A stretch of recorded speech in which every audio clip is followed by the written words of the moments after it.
সকলকে hello everyone. আশা করছি সবার হাতে রেজাল্ট চলে এসেছে। আমি খুবই দুঃখিত যে আমার রেজাল্টটা আমি এখনো বলতে পারলাম না, কারণ আমি প্রচুর চেষ্টা করলাম আমার মোবাইল থেকে, মায়ের মোবাইল থেকে রেজাল্ট চেক করার কোনো মতেই পারছি না। যেটাই হবে সেটাই অবশ্যই ভগবানের দেওয়া সিদ্ধান্ত, আমরা খুশি হব, গ্রহণ করবো অবশ্যই। তো বাকিদের জন্য তো অল দি বেস্ট, যার যে রেজাল্ট এসেছে। তো আমি এখানে একটা কথা বলে দিই, আমার এই বলে ভীষণ খুশি লাগছে যে এইবারের কাট অফ আমার বাবা এবং দানা মাল্টিটাস্কার যে স্যার আছেন, এনাদের প্রেডিক্টেড কাট অফ ঠিক হয়েছে। আমি ভুল প্রমাণিত হয়েছি এবং এতে আমি খুব খুশি, কারণ রেজাল্ট আসার 15 দিন আগ থেকে আমি লাইভ ভিডিওতে 7 দিন আগে, 15 দিন আগে বলেছিলাম যে এবার আমি চাই যে আমি ভুল প্রমাণ হই, কারণ আমি সত্যি একটু বেশি হাই বলে ফেলেছিলাম। যাই হোক, so all the best to all of you. Tomorrow I will share my result for sure.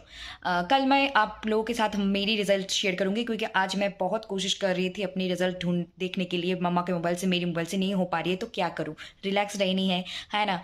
So all the best to all of you and I will share my result tomorrow.